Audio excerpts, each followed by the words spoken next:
एक मुख्यमंत्री हेमंतो विश्वा शर्मा यहाँ कैंप किए हुए हैं। मैं उनसे थोड़ी डरता हूँ, खिजरी की जनता नहीं डरती है। मैं लड़ने के लिए तैयार और उनको शिकस्त देने के लिए क्या था ना, उस फॉर्म में अकाउंट नंबर था, ना आधार कार्ड का जिक्र था, ना उसके पास में कोई सिंबॉलिक जो सरकार का जो सिंबल होता है, सरकार बीजेपी का जो आईटी सेल है वो तमाम लोगों से संपर्क करता और भारतीय जनता पार्टी के पक्ष में वोट देने के लिए वो अपील करता। तमाम रोड को बनाने के लिए हमने मापदंड तैयार किया, बजट लाया और हम रोड मैप तैयार किए हैं कि पारी दर पारी। मैं कोई शौक पूरा करने के लिए चुनाव नहीं लड़ता, मैं जीतने के लिए कांग्रेस की झोली और इंडिया गठबंधन की झोली में एक सीट देने के लिए।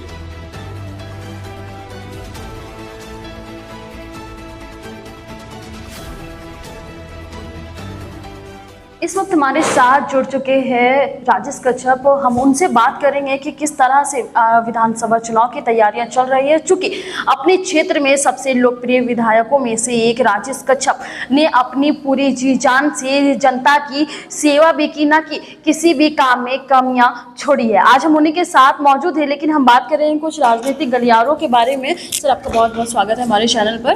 देखिए, दैनिक आवाज़ के तमाम दर्शकों को मैं अपनी ओर से अभिनंदन करता हूं, सबको जोहार करता हूं। निश्चित तौर से आने वाली जो चुनौतियां हैं वो परफॉर्मेंस के आधार से होनी है। हमने 5 वर्षों में 2 वर्ष जो कोरोना काल का रहा, हमारा परफॉर्मेंस क्या रहा, क्या मैं पब्लिक के बीच उस कोरोना काल में अपनी जिम्मेदारी को निभा पाया, उनके बीच जा पाया, जो व्यवस्थाएं थी उसको कंट्रोल कर पाया। ये 2 साल का एक अलग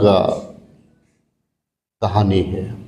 2 साल में चूंकि जीवन मरण का बात था, पेट को भरने का बात था, तो लोगों को व्यवस्थाएं देने में मैं समझता हूँ, क्योंकि कोरोना रूपी महामारी में कोई ये नहीं जान पा रहा था कि ये क्या चीज़ है। उस परिस्थिति में मुझे नहीं लगता है कि मैं एक दिन भी घर पे रुका। निरंतर जनता की सेवा में, जनता की जो ज़रूरतें हैं उनके बारे में विचार, उनके बारे में लगातार प्रयास करता रहा कि जनता को किसी प्रकार की कोई कमी ना हो, जनता के बीच में कोई वैसे कोई भगदड़ ना हो कि जनता को दिक्कत होती है। कई एक बार भारतीय जनता पार्टी ने तबलीगी जमात का नाम लेकर के ये र्यूमर फैलाया कि 500 रुपया का नोट को तबलीगी जमात वाले लोग थूक करके चले जा रहे हैं और कोरोना को फैला रहे हैं। कई एक बार वैसी परिस्थितियों में कई एक बार बड़ा विचित्र परिस्थितियां पैदा हुई। जो हमारे जो प्रवासी मजदूर आ रहे थे उनको इसका दंश झेलना पड़ा। उस बीच में उन प्रवासी मजदूरों को बचाना, उनको उनके घर तक पहुंचाना बड़ी चुनौती थी। भाजपा का काम है शुरू से ही दंगा फसाद करा करके समुदायों को लड़ाने का। मैंने खिजरी विधानसभा में उनके मंसूबों को कामयाब नहीं होने दिया। जो तबलीगी जमात का लेकर के जो पैसा थूक करके रास्ता में छोड़ने की जो उनकी जो एक षड्यंत्र और उनका जो एक चाल था, उस चाल को मैंने फेल कराया। जगह जगह पे मैंने लंगर लगवाया, जगह जगह पे लोगों को मंगवाया। अपने क्षेत्र में जो प्रवासी मजदूर थे, हजारों लोगों को मंगवाने का काम किया। पहली बार विधायकी थी, संसाधन का अभाव था के बावजूद मैंने हिम्मत नहीं हारा और किया। उसके बाद 2 साल के बाद 2022 के बाद एक नई चुनौती आती है कि भाई विधानसभा में डेवलपमेंट के काम को करने हैं, तो डेवलपमेंट के काम को भी मैंने कराने का प्रयास किया। तो और उस परिस्थिति में आज अगर आप रोड नाली पुल पुलिया की बात करें तो 5 साल बनिस्बत 2.5 साल आप देखेंगे तो मुझे नहीं लगता है कि मैं 19 होऊंगा, इवन कि 25 होऊंगा, जितना काम हमने 2.5 साल में करने का प्रयास किया। उसके अलावा लोगों की जो निजी ज़रूरतें हैं उसमें भी संघर्ष किया। अगर किसी को अस्पताल में ज़रूरत है तो उसको राहत कैसे दिलवा पाऊँ, सरकार के साइड से उनको राहत कैसे दिलवा पाऊँ, व्यक्तिगत कैसे दिलवा पाऊँ, हॉस्पिटल के मैनेजमेंट से कैसे उनको राहत दिलवा पाऊँ, ये तमाम चीज़ थे। बेवजह थाना पुलिस में जो लोगों को FIR होता था चुगली करके, उन तमाम चीज़ों को कंट्रोल करने का प्रयास किया। प्रशासन के साथ मिल करके लॉ एंड ऑर्डर को मेंटेन करने का वही प्रयास बात किया। हो जाती है राजेश जी की छोटे बड़े अमीर गरीब किन्हीं को सभी को आपने एक समान देखा और कंधे से कंधा मिलाकर चले, लोगों की हर समस्याओं का आपने निदान किया। देखिए, मेरे लिए अमीर का वोट भी उतना ही मायने रखता है, गरीब का वोट भी उतना ही मायने रखता है। कोई मायने नहीं रखता है कि लोग कैसे कपड़े पहन करके आ रहे हैं, कोई मायने नहीं रखता है कि लोग पैदल आ रहे हैं, मेरे पास साइकिल में आ रहे हैं, मोटरसाइकिल में आ रहे हैं, कार पे आ रहे हैं। तमाम लोगों को सम्मान दृष्टिकोण से मैंने उनको अपना परफॉर्मेंस देने का काम किया। और आज के तारीख में ये बहुत जो व्यक्तिगत जो लांछन लगाएंगे वही लांछन लगा सकते हैं, नहीं तो मैंने प्रयास किया कि विधायकी का जो दरवाजे खुले रहे और मैं प्रयास करते रहा कि तमाम जो भी हमारे घर पे आते हैं कोई फरियाद को लेकर के उसका निराकरण करा पाऊँ। वही राजेश जी बात करेंगे मैया सम्मान योजना का, जिसका विरोध अब तक बीजेपी भारतीय जनता पार्टी जो है वो करती आ रही है। उसके बदले में गोगो दीदी योजना चलाई, जिसके बाद उनका कहना है कि इसको देखते हुए हेमंत सोरेन को खौफ हो गया और उसके बाद वो 2500 रुपये दिसंबर से करने की बात कर गया। लेकिन उनका कहना है कि वो हारेंगे और फिर गोगो दीदी योजना ही वाला वो 2100 रुपया जनता के बीच जाएगा। देखिए, गोगो दीदी योजना कोई योजना नहीं है, वो फर्जी योजना है। वो भारतीय जनता पार्टी का डर जो मैया सम्मान योजना जो 1000 रुपये जो अभी दे रहे हैं उसका डर था। देखिए, गोगो दीदी योजना में क्या था, ना उस फॉर्म में अकाउंट नंबर था, ना आधार कार्ड का जिक्र था, ना उसके पास में कोई सिंबॉलिक जो सरकार का जो सिंबल होता है, सरकार का जो स्तंभ होता है वो था। अगर हमारा झारखंड सरकार का अगर योजना होती तो झारखंड सरकार का एक अलग लोगो है वो लगना चाहिए। केंद्र सरकार की अगर कोई योजना है तो अशोक स्तंभ लगनी चाहिए। दोनों योजनाएं नहीं थी, केवल उसमें था मोदी जी का फोटो तो और भारतीय जनता पार्टी का कमल फूल था।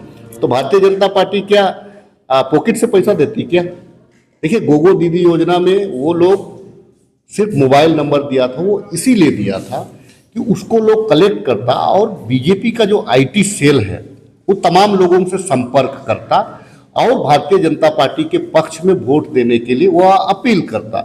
उनका प्रोग्राम ये था, कोई 2100 रुपया देने का उनका प्रयोजन नहीं था।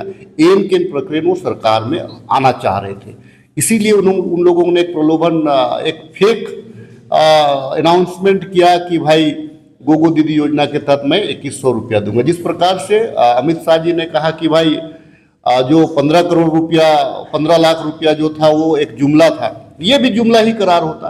तो एक साइड में जुमलेबाजी कर रहे हैं और दूसरे साइड पे हम धरातल पे योजनाओं को लागू कर रहे हैं। अगर हमारे पास में अगर प्रधानमंत्री आवास का समुचित पैसा आता तो हमको अबुआ आवास चलाने की क्या आवश्यकता थी? हमने अबुआ आवास चलाने का काम किया, गरीबों को राहत देने का काम किया।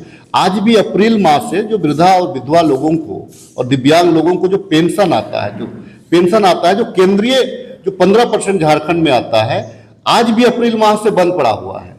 आज भी केंद्र की जो भी वृद्धा और विधवा पेंशन जहां जिनका केंद्र से स्वीकृत हुआ है उसमें आज भी अप्रैल माह से उसमें पेमेंट नहीं आ रहा है। लेकिन हमारा जो है सर्वजन पेंशन वो रेगुलर आ रहा है, हमारा जो मैया सम्मान योजना वो रेगुलर आ रहा है।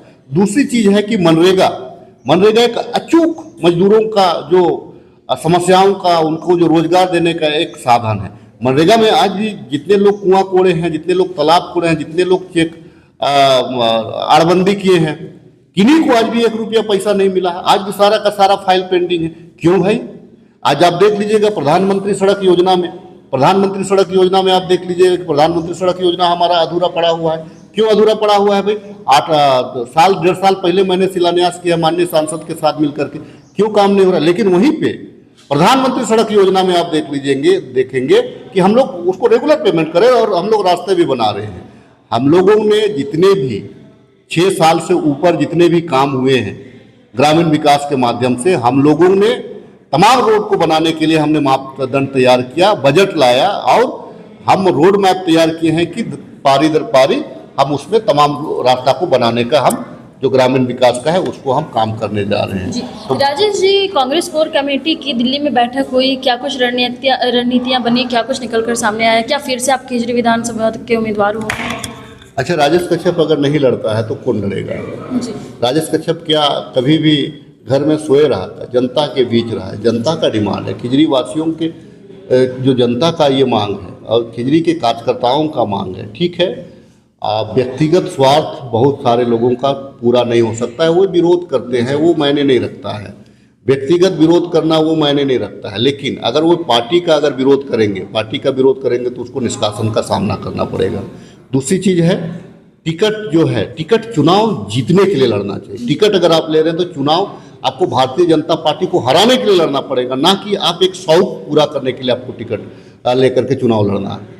तो यहाँ पे मैं कोई शौक पूरा करने के लिए चुनाव नहीं लड़ता, मैं जीतने के लिए और कांग्रेस की झोली और इंडिया गठबंधन की झोली में एक सीट देने के लिए मैं चुनाव लड़ता हूँ। निश्चित मानिए सेकेंड फेज में जब खिजरी विधानसभा को कराया गया, पूरा दक्षिणी छोटा नागपुर जो है आपका फर्स्ट फेज में चुनाव हो रहा है, खिजरी और सिल्ली 2 सीटों को क्या उचित था कि आप सेकेंड फेज में कराते, उसको फर्स्ट फेज में ही कराना चाहिए था। कारण क्या है कि खिजरी से भाजपा के लोग डर रहे हैं। यहाँ पे उनका कार्यक्रम देखिए, पूर्व कार्यक्रम वो लोग अमित शाह जी और मोदी जी का कार्यक्रम सिर्फ खिजरी विधानसभा को लेना के लिए रखना चाह रहे हैं। इसीलिए रखना चाह रहे हैं कि लोकसभा के चुनाव में भी मैंने 22,000 की वोट से उनको शिकस्त दिया है। तो आज के तारीख में जहाँ जहाँ ज़्यादा बढ़त हुई है उन सीटों को भारतीय जनता पार्टी ने टारगेट करा करके आपको सेकेंड फेज में करने का प्रयास। अगर उनमें देखिए कोई औचित्य नहीं था कि इसको फर्स्ट फेज में नहीं कराने का, इसको फर्स्ट फेज में उसको कराना चाहिए था, से डर गई है और इसीलिए उन्होंने सेकेंड फेज में करा।